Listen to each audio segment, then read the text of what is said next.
குரு பார்க்க கோடி நன்மை உண்டாகும். அதாவது குருவின் பார்வைப்பட்டால் எந்த கிரகத்தினுடைய தோஷத்தையும் நிவர்த்தி பண்ணும் அப்படிங்கிறது. நவகிரகத்தினுடைய எந்த ஒரு பாதிப்பாக இருந்தாலும் குருவின் பார்வை இருந்தால் நமக்கு தப்பிக்க முடியும்னு சொல்லுவாங்க. அப்பேற்பட்ட ஒரு அதிசயம் என்னென்னா கருவேப்பிள்ளை. கருவே பிள்ளை குழந்தையே இல்லைனாலும் அந்த கருவேப்பிள்ளை, நாட்டு கருவேப்பிள்ளையை 3 காம்பு நம்ம உருவி ப்ரஷ் பண்ணிவிட்டு காலையில் வெறும் வயிற்றில் 4:30லேருந்து ஒரு 5 மணி 5:30க்குள்ளே பிரம்ம முகூர்த்தத்தில் வெறும் வயிற்றில் சாப்பிட்டுட்டு சுடுதண்ணி 1 டம்ளர் நல்லா குடித்தோம். அதாவது 48 நாளுங்கிறது ஒரு மண்டலம், 348 3 மண்டலங்கிறது 144 நாள், அதாவது 144. அப்படிங்கிற எந்த நவகிரகத்தினுடைய தோஷமாக இருந்தாலும் அதனுக்கு வரக்கூடிய பாதிப்பை அதை தடுத்து நிறுத்தக்கூடிய சக்தி இந்த கருவேப்பிலைக்கு உண்டு. ஏன்னா நல்லது நம்ம சமைக்கும்போது கடைசியில் போடுவோம், சாப்பிடும்போது முதல்ல தூக்கி தூர போடுவோம்.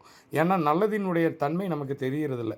அப்பேற்பட்ட நாட்டு கருவேப்பிலை நவ கிரகங்களில் இருக்கக்கூடிய அனைத்து சத்து, இரும்பு சத்து, நார் சத்து, உங்களுக்கு புத்திக்கு உண்மையானது, ஆண்மைக்குடையது, பெண் கருவில் இருக்கக்கூடிய ஒரு குழந்தை, கருவே இல்லைனாலும் ஒரு குழந்தை தணிக்கக்கூடிய சக்தி அந்த கருவேப்பிலைக்கு உண்டு. அவ்வளோ மகத்துவம் உள்ள கருவேப்பிள்ளைங்கிறது ஒவ்வொரு வீட்லேயுமே இருக்கும். ஆனால் நாம் அதை பயன்படுத்துறதில்ல. குருவுக்கு நிகர் அப்படின்னா அப்படி ஒரு தாவரம் இருக்குன்னா இந்த நாட்டு கருவேப்பிலை மரம்.